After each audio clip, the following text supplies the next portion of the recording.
So the question I'm going to be addressing, is it possible to gain knowledge from psychedelic experience? And I'll be talking specifically about classic serotonin. Oh, I wonder if I should have actually introduced myself. Oh, I would just keep going, it's all right. So I'm Chris Letheby, I'm from the University of Adelaide. My talk is called The Varieties of Psychedelic Epistemology. I'm addressing the question, is it possible to gain knowledge from psychedelic experience? And I'm talking specifically about classic serotonergic psychedelics, LSD, psilocybin, mescaline, and so on, although a lot of what I say will probably apply to some other substances as well. And a common sort of popular answer to this question is, yes, it is possible. You can gain direct mystical knowledge of the ultimate nature of reality. So reality is grounded in cosmic consciousness, right? Or you can perhaps gain knowledge of the spirit world, communication with discarnate entities and this sort of thing.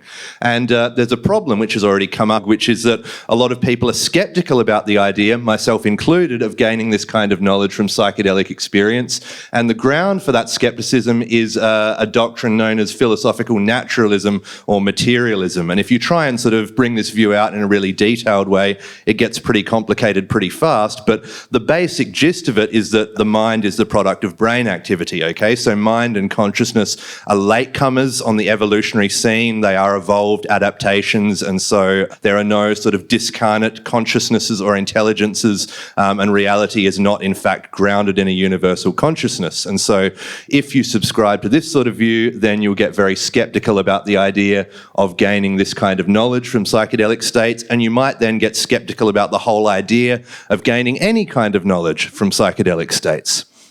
And so what this has led to, I think, historically, is a dichotomy between two sort of extreme positions. And one is a sort of entheogenic conception, which says psychedelics do offer knowledge. They offer mystical knowledge of the ultimate nature of reality and other kinds of knowledge. So that's one perspective. And then you've got the opposing view, which has been popular among materialists studying psychedelics, which you can see as a psychotomimetic or hallucinogenic conception, which says that psychedelic experience is epistemically bankrupt, right? It's all illusion and hallucination, and there's no epistemic value to be had here. Well, I'm trying to pave a middle path. I'm trying to go for a third way and say that we don't have to throw the baby out with the bathwater, okay? So there have been several recent proposals about kinds of knowledge that you might be able to gain from psychedelic experience that are consistent with materialism or naturalism. Some of them by me, some of them by other people. And so what I'm going to do today is basically classify these proposals in accordance with sort of standard philosophical categories and give a bit of a critical review of them. So that's basically the overview. And for anyone who is not sympathetic to naturalism or materialism, this shouldn't worry you, by the way, because you can still accept all of this stuff too, okay? All of the stuff I'm going to be talking about is stuff that a naturalist or a materialist can accept. But if you're, someone who subscribes to some kind of idealism or pantheism or panpsychism or whatever, all of this stuff should still present no problem for you. So this is what I'm trying to get at here, is the stuff that hopefully everyone should be able to agree on. The three sort of standard philosophical categories from epistemology that I'm using are knowledge that, which is like propositional or factual knowledge, so knowing that Paris is the capital of France or knowing that water is H2O or something like that. There's some fact and you know that it's the case. Second one is knowledge how or ability knowledge, so knowing how to ride a bike, knowing how to fly a plane, whatever. And then the third one, which is a bit trickier, is knowledge by acquaintance. That one can get a bit slippery, but the way to gloss it is something like this. You can read all the books about Paris that you like and have all this knowledge about Paris, but then when you actually go and visit Paris, you'll know about Paris in a whole new way, okay? You've become directly acquainted with it. And so one sort of intuitive, rough way of thinking about it is first-hand rather than second-hand or indirect knowledge. So, but I'll get a little bit more into that when we come to it. So those are the three categories I'm working with. Part one, knowledge that. So proposals for types of factual knowledge that you might be able to gain through psychedelic states. The obvious one is knowledge about your own mental states, okay? So the practice of psycholytic therapy, the use of psychedelics to enhance sort of classic psychodynamic talk therapy, is premised on the assumption that these drugs can help you learn facts about your own mind that you weren't previously aware of. Psycholytic forms of therapy haven't really been studied quantitatively in the recent renaissance of psychedelic research, but but looking at some of the older work, the pattern seems to be that people have these supervised psychedelic experiences, they have these apparent epiphanies into their own kind of hidden desires or motivations or sort of unconscious mental states, and then they seem to get better, they seem to improve clinically. And so the philosopher Thomas Metzinger says, look, a simple explanation is that the insight is genuine. These people really are learning facts about their own minds, about their own hidden motivations and whatever that they previously weren't aware of. So that's the proposal. Here's the critical comments. What I'm interested in with a lot of these sorts of ideas is, well, how could we actually operationalize them and try and test them experimentally? And in a lot of cases, it's going to be a bit tricky, but I think we can at least use some of these philosophical ideas to generate testable hypotheses.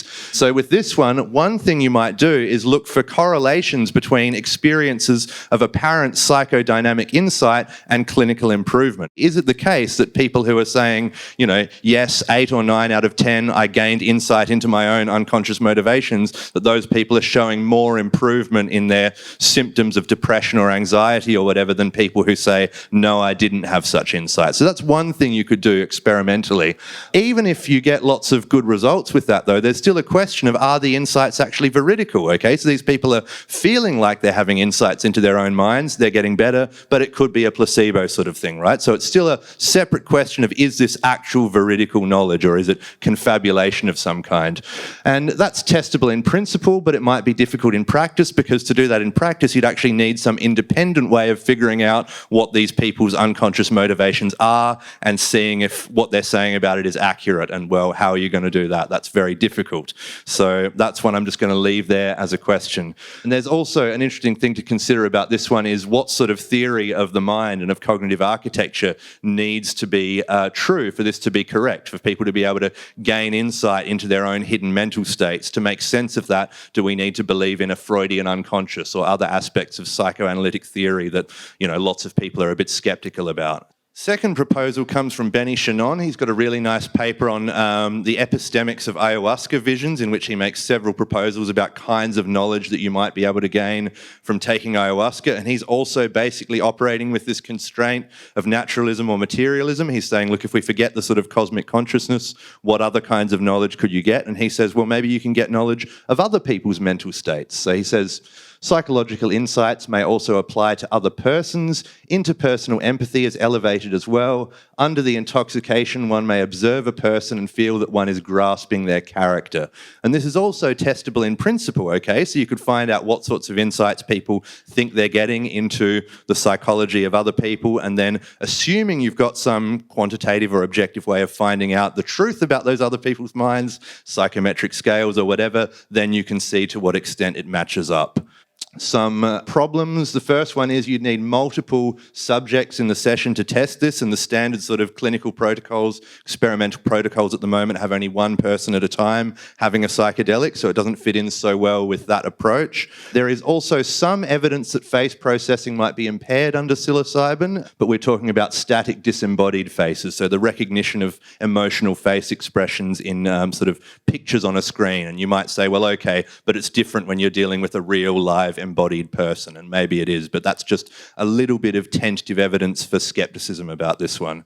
And there's also some recent evidence showing that, I think this one was psilocybin as well, elevates emotional but not cognitive empathy, okay? So it doesn't actually increase people's ability to figure out what somebody else is feeling, but it enhances their ability to feel it with them, to kind of resonate on that emotional level. And that's sort of where I go with a lot of this stuff, is it's not necessarily so much about learning new facts, but it's maybe more about appreciating those facts in new ways. So I'm ultimately going to suggest that knowledge by acquaintance that I mentioned at the start is one aspect that's really important. That might be one of the most important kinds of knowledge that's being gained here.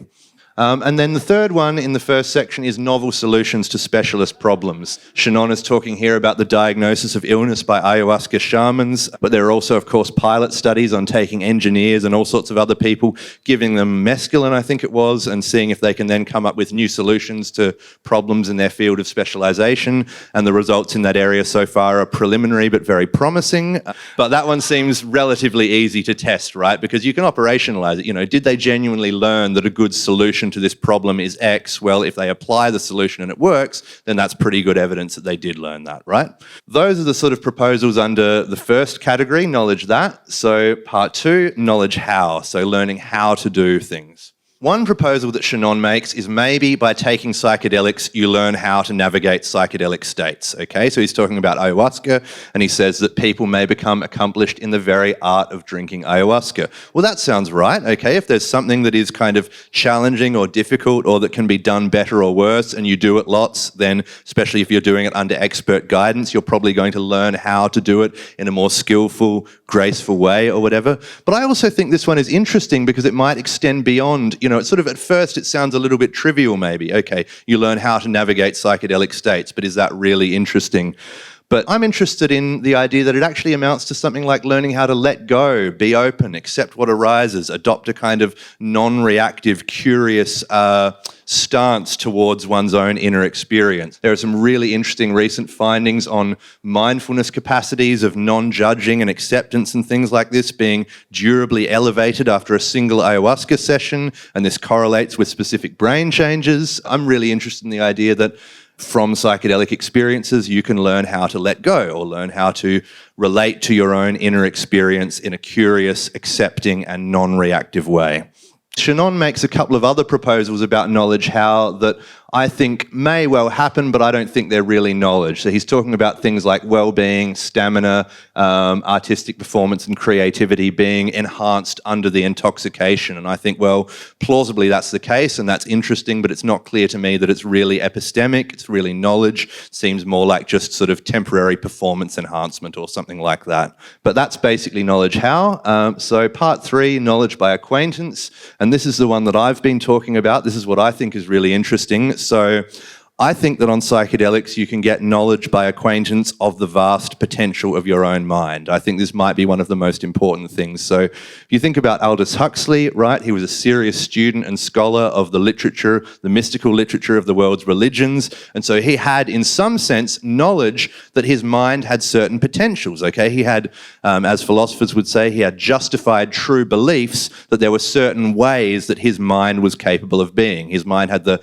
potential to inhabit these states of kind of harmony, wonder, awe, rapture, and so on. But after that fateful day, the 3rd of May, 1952 or 3 or whatever it was, he knew about those potentials of his mind in a whole new way, okay? Before that, he might have sort of believed it, but there was some room for doubt. But then after that, he had become directly acquainted with its potential to enter those kinds of states. So his mind had latent capacities, he knew about them indirectly, and then he gained this direct knowledge by acquaintance, which I think can make all the difference in the world. Similar proposal, Buddhist idea that there's no self. It's a view in Buddhism and other sorts of traditions that the self as we ordinarily experience it doesn't exist, okay? It's something like a mental construct, and you can come to adopt that position on the basis of theoretical arguments.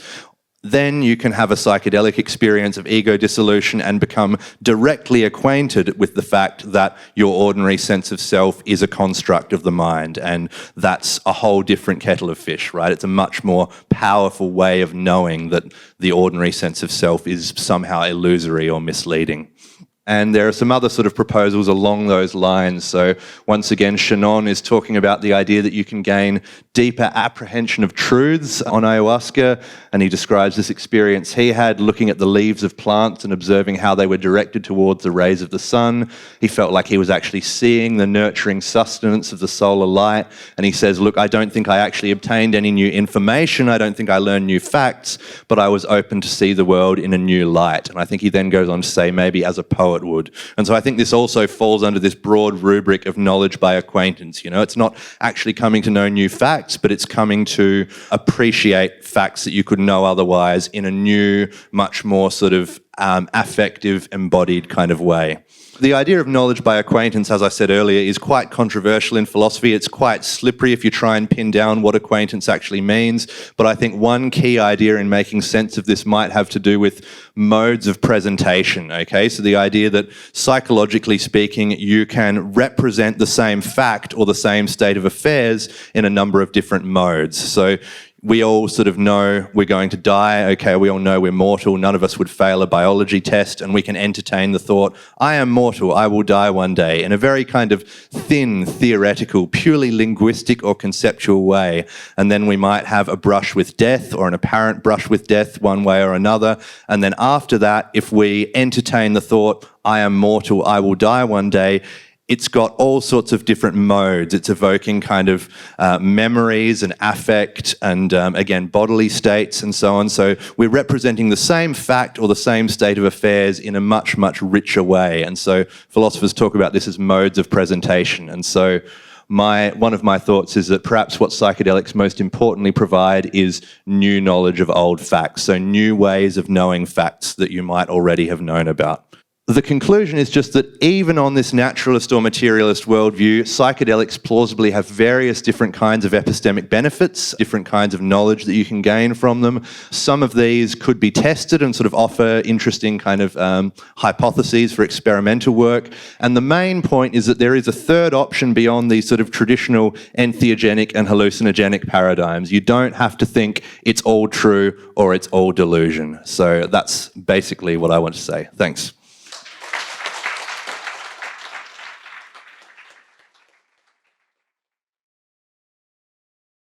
How do you find the subject matter you've chosen to study? How does that go down in academia? Interestingly, I mean, I was a combination of lucky or foolhardy or, all of the above, because I did my PhD on this, and I will forever be grateful that I found a supervisor who had no prior interest in psychedelics or knowledge of them, who agreed to supervise this completely wacky sounding topic. And actually, by and large, I've been really spoiled. I've found the response from, my mostly psychedelic naive and ignorant colleagues to be, sometimes they're a bit taken aback, but by and large pretty good. I haven't come across much sort of overt hostility or extreme skepticism or anything like that. And I mean, the good thing is sort of trying to bring these ideas into philosophy at this point. There's enough science now that you can just sort of lay the science out and let it speak for itself. And at that point, people have to take it somewhat seriously. The fact that you can cite studies in major medical journals and so on sort of gives it a bit of initial credibility. So media has been different. I've had some interesting dealings with the mainstream media. I think I got spoiled by the kind of friendly reception I was getting in academe, and then had some good media experiences. And then earlier this year I did an interview with a major sort of commercial TV station, and they just they did a suboptimal job on portraying the subject in a fair and balanced way. Now, you mentioned how science kind of gets its own results, and you seem to imply that the philosophy sits separately.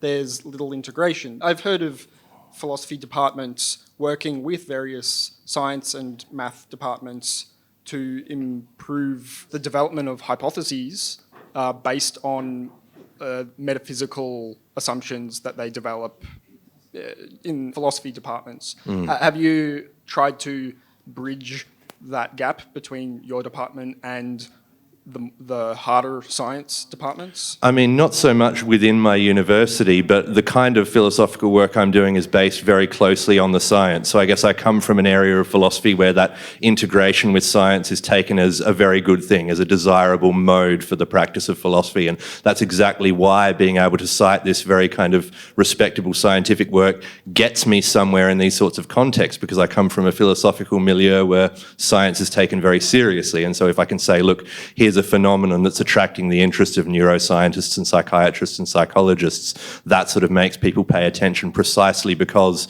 I'm operating in this sort of naturalistic philosophical area where the ideal is that philosophy and science should be integrated. So, and I've been having some conversations recently with some scientists, neuroscientists, psychopharmacologists, about possible collaboration. So I haven't done anything active of that kind yet, but I would like to. I think that would be great. Related to epistemology is ontology. Yes. How much do you have to draw from an understanding of ontology in order to do the work you're going to be talking about? Yes. It's based on certain ontological assumptions. So epistemology is the study of knowledge, ontology is the study of being or existence. So you're looking at what exists, what kinds of things exist. And so the work I'm doing is based on some fairly broad ontological assumptions, specifically about the relationship of the mind and brain and things like that. So it's not based on any kind of really detailed, intricate, sophisticated ontology, but it rests on a certain ontology in the sense of a broad picture of what kinds of things there are in the world and how they relate. Do you yourself lean toward a neurological materialism? I do, absolutely. And that's sort of the basic pitch for the talk, which is I'm addressing this question of psychedelic knowledge acquisition from a materialist standpoint and asking what does it look like? Because obviously, the affirmative answer to the question has historically been associated with non-materialist ontological views. Yeah. How comfortable are you with the issues with materialism, such as the dogmatism? How does that fit into how you create this kind of work? I don't think any worldview has a monopoly on dogmatism. I talk to psychedelic people sometimes who are just absolutely gobsmacked that I can even remotely entertain a materialist worldview when I work in this area. So I come across dogmatic anti-materialism too. How do I navigate them? I feel like I'm walking a fairly fine line. I try and not be dogmatic. I think materialism is true, and that's not just an unexamined assumption. I work in philosophy, I've looked at the arguments and so on and concluded I think that's probably the right bet. And it's a corollary of that I think the other views are wrong, okay? Because to believe materialism is true is to believe that anti-materialism is false. They're mutually exclusive. But I just try not to be too dogmatic about it. I might be wrong, right? And there are unsolved problems for materialism. I think they're going to be solved eventually, but maybe not. So these are claims or hypotheses that are consistent with materialist or anti-materialist worldviews. And I guess that's of most interest to someone who might have rejected the epistemic potential of psychedelics because they're a materialist, because that's big news to them that, hey, even if materialism is true, psychedelics can still have epistemic benefits, but it's something that should still be interesting to everyone. So I'm trying to, while sticking to my own convictions, I'm trying to nonetheless be as ecumenical as possible. Thank you.